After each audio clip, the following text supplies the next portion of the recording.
And welcome to my channel. ये धमाका series का तीसरा वीडियो है जो कि आप लोगों के लिए इतना मोस्ट इंपॉर्टेंट है कि वीडियो को देखना चाहिए। 3 स्टार की कैटेगरी का प्रश्न मैं इस वीडियो में रखा हूं, तो इस वीडियो को आप लोग लास्ट तक देखते रहिए। पसंद आए तो वीडियो को लाइक करना, वरना आप लोग फिर भी प्लीज लाइक कर देना, ठीक है। तो अगर आप लोग चैनल पर नए आए हो तो पहले सब्सक्राइब कर लो, क्योंकि मैं आज आप लोगों को और भी अच्छे से हर एक चीज समझाने वाला हूं। तो यार चैनल को सब्सक्राइब पहले से कर लो और बेल आइकन को प्रेस कर लो, क्योंकि आज का ये वीडियो ना आप लोगों को बहुत ज्यादा मोटिवेट करने वाला है और आप लोगों को बहुत ही अच्छे अच्छे क्वेश्चंस तैयार हो जाएंगे, ठीक है। तो क्वेश्चन को पढ़ लो, मैंने क्या लिखा है, ठीक है। क्वेश्चन को पढ़ लो, फिर हम आप लोगों को समझाते हैं, ठीक है। पढ़ लो।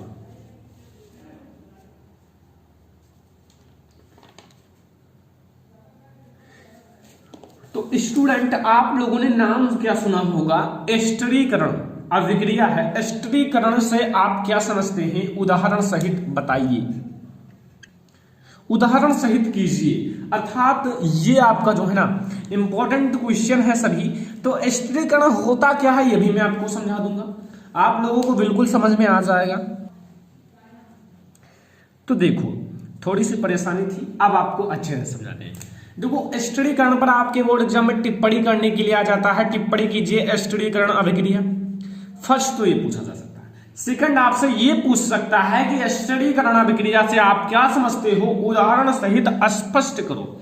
और ये आपके बोर्ड एग्जाम में कभी कभी मैंने देखा है 7 मार्क का, कभी कभी नहीं बहुत बार पूछा गया प्रश्न है, वो भी 7 अंक का पूछा गया प्रश्न है, ठीक है। और एक चीज और पूछा जाता है, इससे एसिटिक अम्ल से एथिल एसीटेट कैसे प्राप्त करोगे, इसी में है, ठीक है। तो पहले आप लोग समझ लो अभिक्रिया है क्या, ये वाला। जिस प्रकार अम्ल तथा क्षार आपस में क्रिया करके लवण बनाते हैं, मतलब ये तो आपको प्रोसेस पता है, उदासीनीकरण अभिक्रिया। जैसे अम्ल और क्षार आपस में अभिक्रिया करेंगे तो लवण बनाएंगे और पानी बनाएंगे, जल बनाएंगे।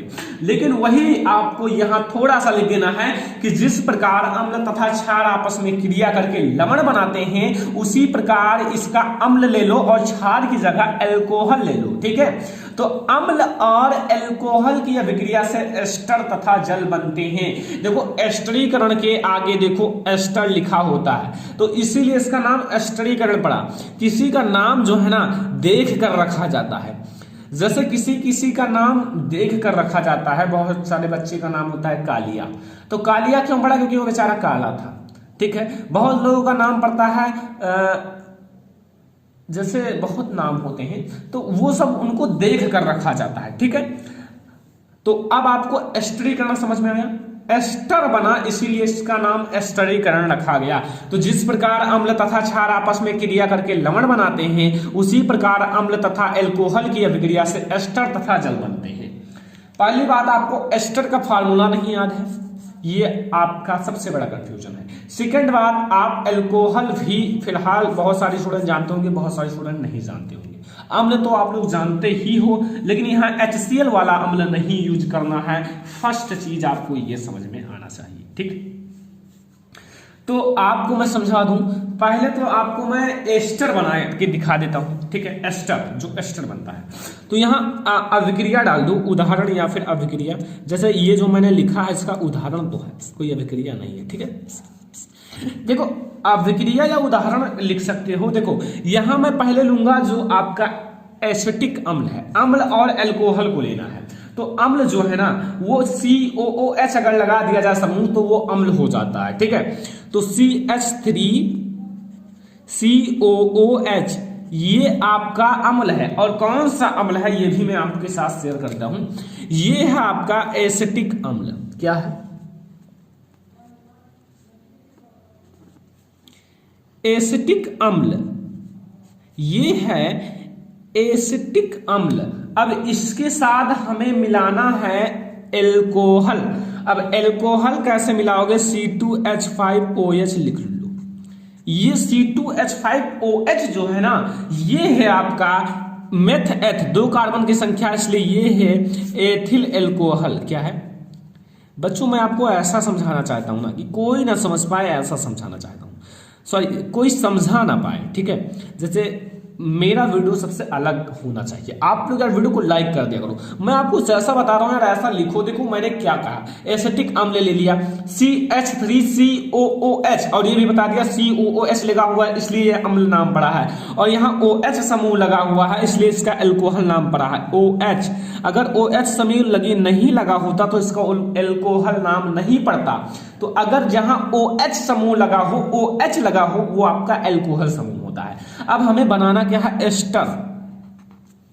अब भाई एक बात याद रखना, एस्टर का आप लोग याद रखो COOR होता है, यानी कि RCOOR होता है इसका फार्मूला, ठीक है। तो RCOOR होता है तो R की जगह मैं CH3 लिख लेता हूं, या फिर इधर से मैं CH3 ले लिया। अब यहां COO भी यही ले लो, ठीक है, COO। पानी भी आपको निकालना, एस्टर तथा जल बनता है, तो यहां भी H है, अर्थात अब इसको रख लेना है C2H5। ये देखो मैं आपको अभी समझा देता हूं, आपको समझ में आ जाएगा। H2O बच जाता है, ठीक है, सॉरी H2O नहीं बचेगा यार, ठीक है, इसके साथ अभी और चीजें बचेंगी। हाँ पानी, सॉरी पानी बच जाएगा, ठीक है, सॉरी देखो पानी बच जाएगा। अब समझो ये है आपका एथिल एसीटेट, या फिर इसे शॉर्ट भाषा में एस्टर कह सकते हो, एस्टर, सॉरी यार एस्टर कह सकते हो, या फिर इसका पूरा नाम तो एथिल एसीटेट कह सकते हो, एथिल एसीटेट। और ये आपका जल है, ये एसीटेट इसलिए बड़ा, ये CH3 जो है ना ये R होता है, क्या होता है R, और ये COO। अब यहां एक R ये भी है, ये है एस्टर समूह, ठीक है। R जो है ना वो एल्किल समूह है और CH3 एल्किल समूह का तत्व है, और ये भी C2H5 ये भी एल्किल समूह है, क्योंकि उसका जो फार्मूला होता है C2H5 नहीं सॉरी CnH2n+1, ठीक है। समझो मैं आपको पूरा यार समझा देता हूं, इसका फार्मूला आता है CnH2n+1। अब यहां अगर यहां देखो ये प्राप्त करना है तो एक रखो, इसे एक हो गया, ठीक है। अब एक यहां लिखा नहीं जाता, यहां 2 1 कम 2, ये भी यहां एक रखोगे तो यहां भी एक रखोगे, और यहां 2 1 3, तो यही तो होता है मेथिल, ठीक है। समझ में आया, ये रिएक्शन था जो कि आप लोगों को समझ में आ गया, एस्टर बन चुका है, एस्टर बन चुका है। अब मैं एक चीज और आपको बताता हूं, एक प्रश्न कई बार पूछा गया है, इसका नाम है एथिल एसीटेट, मैं लिख देता हूं। अगर आ जाए एसिटिक अम्ल से एथिल एसीटेट कैसे बनाओगे, तो ऐसे बनेगा। अब एक बार मतलब कई बार पूछा गया प्रश्न है कि एथिल एसीटेट से एसिटिक अम्ल कैसे बनाओगे, मतलब जो ये एथिल एसीटेट है इससे ये एसिटिक अम्ल कैसे बनाओगे। तो देखो,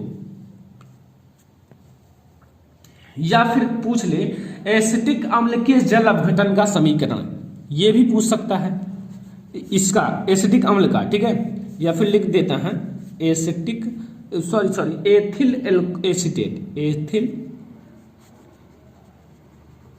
एसीटेट, एथिल एसीटेट के जल अपघटन का समीकरण। बहुत इंपॉर्टेंट क्वेश्चन है, अगर मैं आपको अभी दिखाऊं ना अपघटन का समीकरण, तो आप लोग कहोगे सर कितना इंपॉर्टेंट ये क्वेश्चन है। ये मेरे पास एक चीज है जो कि मैं दिखाना नहीं चाहता था, लेकिन आप लोगों को मैं दिखा देता हूं। ये देख लो, ये कितनी बार पूछा गया प्रश्न है, देख लो भाई, क्यों नहीं देख रहे हो, देख लो, ठीक है। यही मैं आपको पढ़ा रहा हूं, ठीक है। और ये आपका मॉडल पेपर है जो कि मैं आप लोगों के साथ शेयर कर रहा हूं। मॉडल पेपर के बहुत सारे क्वेश्चन हल करा रहा हूं, ये आपका मॉडल पेपर है बच्चों, ठीक है। अब इसका समीकरण, और मॉडल पेपर में मैंने कई बार ये क्वेश्चन देख लिया तो मेरा जी घबरा गया, मैंने सोचा बता ही देते हैं, क्यों ना बच्चों को शेयर कर दिया जाए। देखो CH3 COO, यही लिख दो ये वाला COO C2H5, जल अपघटन का अर्थ होता है जल से अभिक्रिया करा दो H2O से, तो H2O से जब आप अभिक्रिया कराते हो तो ऊपर H+ आयन लिख दो, ठीक है, ये H+ है।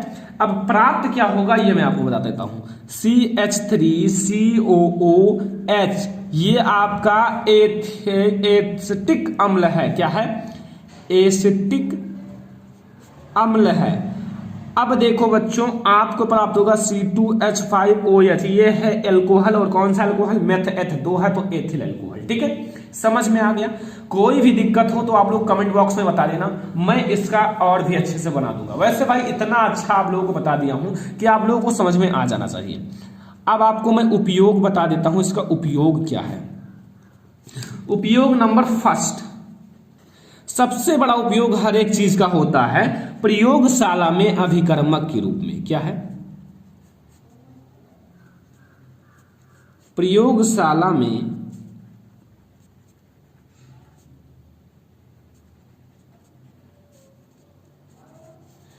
अभिकर्मक के रूप में। ठीक है बच्चों, और दूसरा अगर मैं उपयोग बताना चाहूं तो वो आप लोग लिख सकते हो सिरका बनाने में। इसका उपयोग सिरका बनाने में भी किया जाता है, सिरका बनाने में। तो बच्चे बाटी इतना अगर आप लोग लिख देते हो स्त्रीकरण में तो आपका एक भी मार्क नहीं कटने वाला है। आपको एक एक मार्क गिन गिन कर दिया जाएगा। ठीक है, तो समझ में आ गया ना। तो स्त्रीकरण कुछ इस टाइप से होता है। ठीक है, समझ में आ गया। अब बच्चों एक बात मैं आपको राज बता देता हूं कि सॉरी, अगर मैं पीडीएफ जरूर दूंगा आज, जरूर पीडीएफ अगर डाउनलोड करना है तो हमारे टेलीग्राम पर चले जाइए, सरमन लेक्चरर पर चले जाइए, आप लोग डाउनलोड कर लेना। आज मैं जरूर दूंगा, आज मेरे पास जिद है कि पीडीएफ दूंगा तो दूंगा। ठीक है, तो आपको इस वीडियो के नीचे लिंक मिल जाएगा यार, आप लोग जाके वहां से डाउनलोड करना। लेकिन यार फॉलो कर लेना, क्योंकि उस पर ज्यादा से ज्यादा आपको करना है। क्योंकि ये करना ना कि यार आपको यार जब मैं पीडीएफ दे रहा हूं तो उस पर फॉलो कर लेना। क्यों? मुझे इतना जरूरी भी नहीं है कि आप लोग करो, लेकिन यार आप लोग इसलिए कर लो क्योंकि आपको पीडीएफ उसी पर दिया जाएगा। टेलीग्राम पर आपको पीडीएफ हमेशा उसी पर दिया जाएगा। जब भी पीडीएफ दिया जाएगा उसी पर दिया जाएगा। कोई न्यूज आए बोर्ड एग्जाम से संबंधित उसी पर दूंगा। कोई अच्छी वीडियो है तो वो मैं उसी पर पोस्ट कर दूंगा। कोई मैं सॉन्ग अगर मैं गाता हूं तो मैं उसी पर पोस्ट कर दूंगा। कोई मैं अपने गांव में टहलने जाता हूं तो भी उसी पर पोस्ट कर दूंगा। तो जाओ देखो। ठीक है, ये मेरा टेलीग्राम आईडी है जो मैंने बताया, टेलीग्राम डाउनलोड करो, वहां है बच्चों। ठीक है, देखो यहां लिखा हुआ है संतृप्त तथा असंतृप्त हाइड्रोकार्बन में क्या अंतर है, उदाहरण द्वारा स्पष्ट कीजिए। जो संतृप्त हाइड्रोकार्बन होते हैं और असंतृप्त हाइड्रोकार्बन होते हैं वो क्या होते हैं, उदाहरण द्वारा स्पष्ट करो। क्या क्वेश्चन है यार, मुझे तो देख के इतना अच्छा लगता है ना कि हलुआ वाले क्वेश्चन है, लेकिन बच्चे कहते क्या है ना कि मुझे ऐसा समझ में नहीं आता। क्या समझ में आया यार, इतना आसान आसान क्वेश्चन है। अभी मैं आपको समझा देता हूं, पहले आप लोग पढ़ लो। मैंने लिख दिया है एक स्पष्ट सा परिभाषा, लेकिन आप लोग पढ़ोगे भी नहीं, कहोगे सर आप ही पढ़ो। तो मैं पढ़ूंगा, लेकिन पढ़ दो थोड़ा सा, फिर मैं आपको बताता हूं। चलो फिर ठीक है। संतृप्त हाइड्रोकार्बन वे हाइड्रोकार्बन होते हैं जिनमें परमाणु तथा परमाणु के मध्य एकल बंध उपस्थित होता है, संतृप्त हाइड्रोकार्बन कहलाता है। या फिर दूसरे रूप में मैंने लिखा है बच्चों, दूसरा रूप मैंने क्या लिखा है, देखो, वे हाइड्रोकार्बन जिनके अणुओं में उपस्थित कार्बन परमाणु में प्रत्येक की 4 संयोजकता एकल बंधों द्वारा सुनिश्चित होती हैं, संतृप्त हाइड्रोकार्बन कहलाती हैं। अर्थात एक कार्बन दूसरे कार्बन से एकल बंध द्वारा जुड़ा होगा, उसे हम लोग संतृप्त हाइड्रोकार्बन कहते हैं। संतृप्त हाइड्रोकार्बन का अगर मैं उदाहरण बात करूं तो आप लोग उदाहरण लिख सकते हो। एग्जाम्पल के लिए आप लोग पूरा एल्केन समूह ही लिख सकते हो, सॉरी एल्केन समूह, एल्केन समूह जैसे आपका मेथेन, एथेन, प्रोपेन। ठीक है, अब बच्चों इतना लिखकर आप छोड़ो ना, कम से कम 2 का आप स्ट्रक्चर बना दो। 2 जो है ना, 2 का आप स्ट्रक्चर, जैसे मेथेन का सूत्र क्या होता है, CH4। अब इसका आप स्ट्रक्चर बना लो। स्ट्रक्चर कैसे बनाओगे, बहुत इजी है। एकल बंध लगाना है, C बीच में रख दो, हर एक कार्बन को चारों तरफ जोड़ दो। मतलब एकल बंध ही होगा, चाहे दुनिया इधर से उधर हो जाए, कोई दिक्कत नहीं, लेकिन एकल बंध होगा। देखो दूसरा एथेन है। एथेन का जो सूत्र होता है C2H कितना होता है, 6। ठीक है, C2H6 होगा बच्चों। तो यहां देखो C एकल बंध से C जोड़ लो। अब यहां जितने हैं ना, इनका पूरा 4 पूर्ण कर दो, इनका कोटा फुल हो जाए, बस 4 इनकी संयोजकता होती है, कार्बन की चारों बोर कर दो, बस 8 हो जाएंगे। 4 एक के पास 4, 1 2 3 4 5 6 हो गए। ठीक है, समझ में आया? ये था संतृप्त हाइड्रोकार्बन, जो कि आपको आसानी से समझ में आ गए होंगे। अगर इनकी सामान्य सूत्र की बात की जाए, देखो बच्चों, सामान्य सूत्र आप लोगों ने नाम सुना होगा, मैंने कई बार आईपीएचसी में पढ़ाया है। सामान्य सूत्र तो वो होता है CnH2n+2, ये होता है इसका सामान्य सूत्र। ठीक है ना, बस इतना अगर लिख दोगे तो 1 मार्क नहीं कटने वाला है। 1 मार्क की बात कह रहा हूं, नहीं कटेगा 100%। दूसरा है असंतृप्त हाइड्रोकार्बन। असंतृप्त हाइड्रोकार्बन क्या होते हैं? ऐसे हाइड्रोकार्बन जिनमें कार्बन तथा कार्बन के मध्य कम से कम द्विबंध, जो द्विबंध होते हैं तथा त्रिबंध उपस्थित होते हैं, असंतृप्त हाइड्रोकार्बन कहलाते हैं। अर्थात इनके मध्य जो है ना, द्विबंध होगा या त्रिबंध होगा, एकल बंध भी होगा, लेकिन उसके साथ 2 बंध होगा या त्रिबंध होगा। मैं एक का अच्छे से एग्जाम्पल समझाता हूं। पहले मैं एक का समझा देता हूं। इसके अंतर्गत आते हैं एल्कीन और एल्काइन समूह। अर्थात मैं पहले एग्जाम्पल समझाता हूं बच्चों। पहला एग्जाम्पल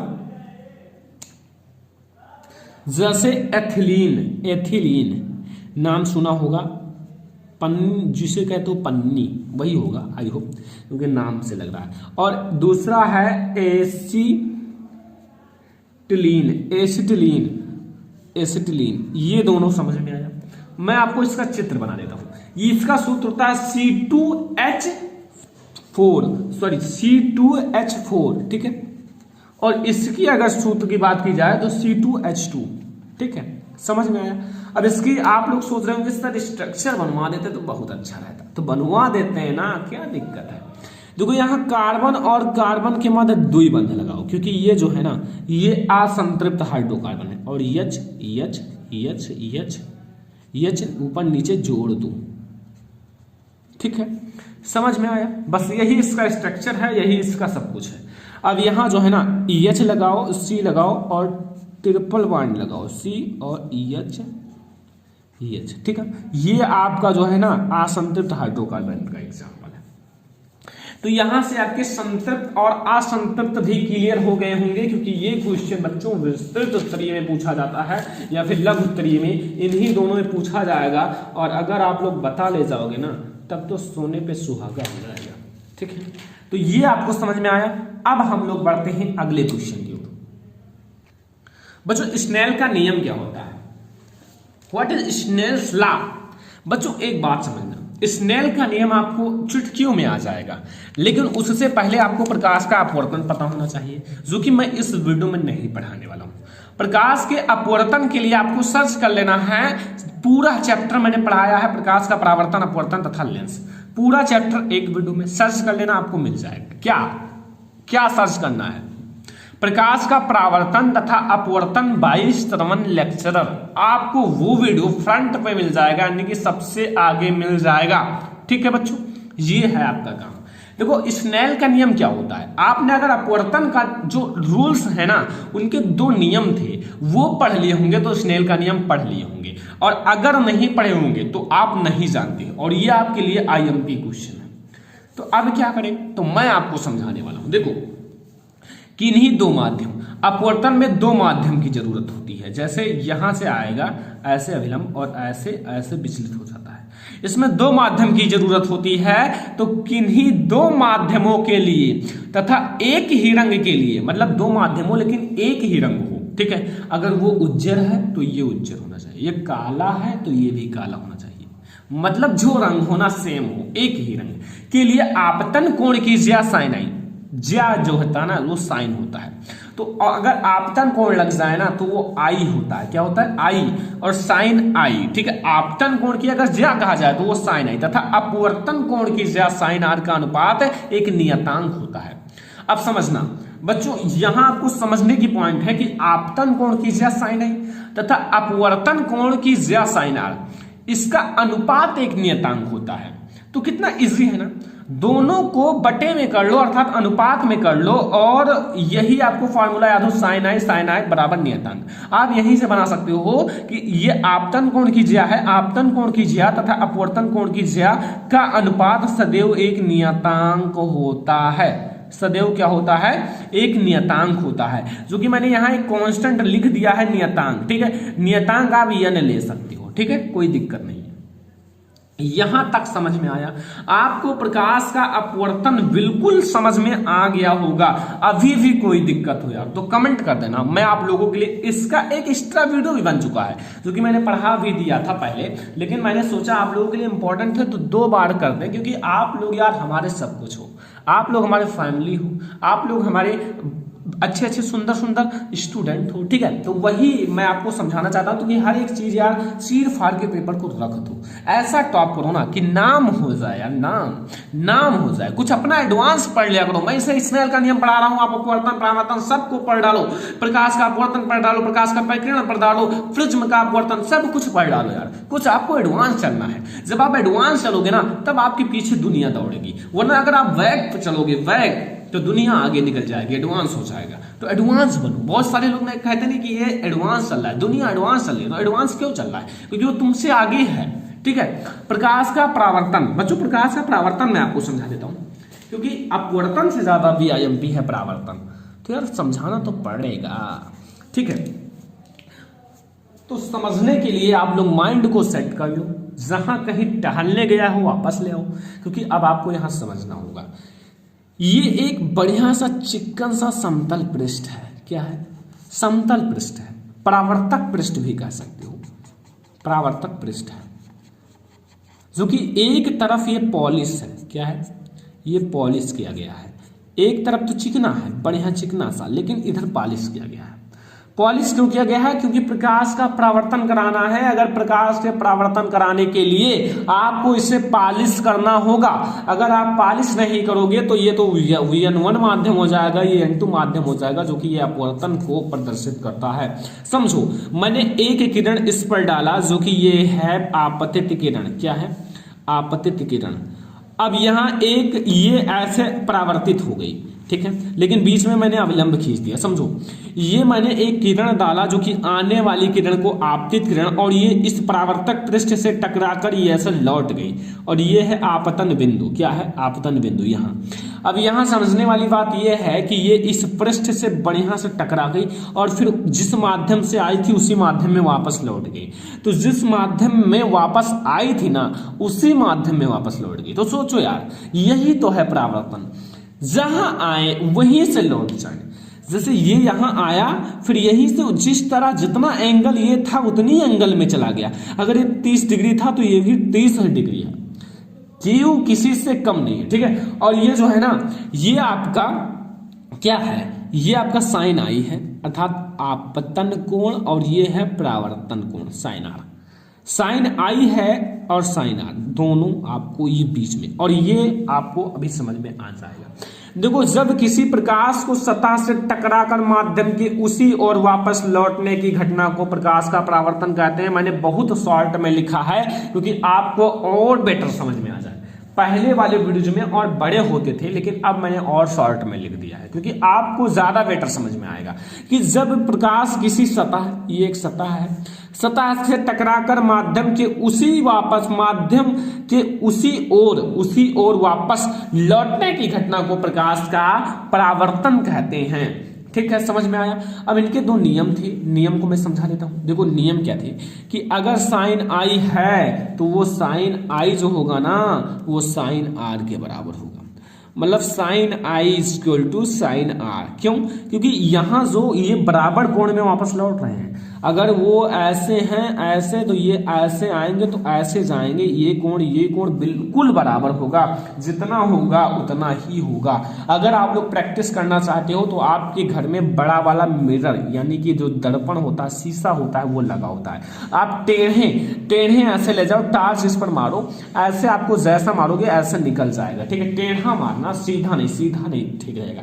टेढ़ा आप लोगों को प्रैक्टिस करना है, एक्सपेरिमेंट आप लोग कर सकते हो। ठीक है, टेढ़े खड़े हो जाओ, इधर की तरफ से ऐसे टार्च लेके और मारो, आप कर सकते हो एक्सपेरिमेंट। यहाँ साइन आई जो है ना, वो साइन आर के बराबर होता है। फर्स्ट मैटर यही समझ में आया कि यहाँ sine i equal to sine r. दूसरा है आपतित किरण, परावर्तित किरण तथा अभिलंब तीनों एक ही बिंदु पर मिलते हैं।